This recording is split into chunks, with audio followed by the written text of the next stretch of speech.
அதான் எனக்கு ஒரே குழப்பமா இருக்கு. ஓ, புரியுது.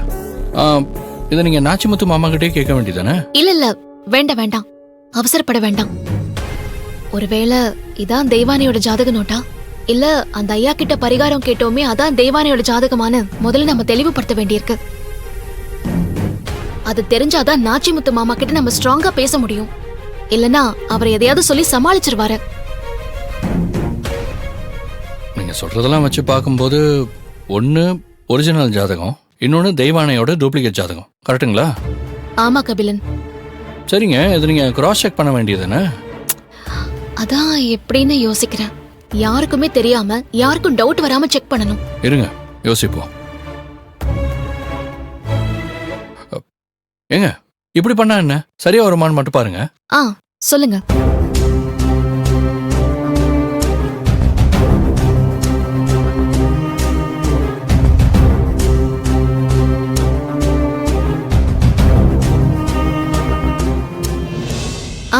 இது சரியா வரும்னு தோணுது கபிலன்.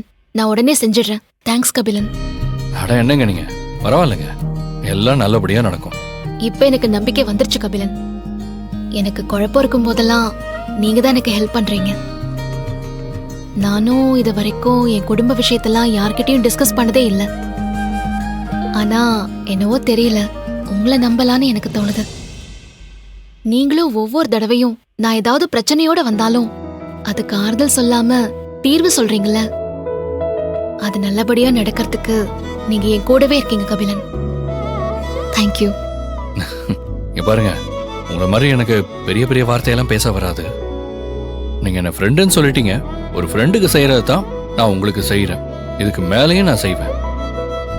நீங்க தயவு செஞ்சு கவலைப்படாம இருங்க. ஓகே? ஓகே கபிலன். பாய்.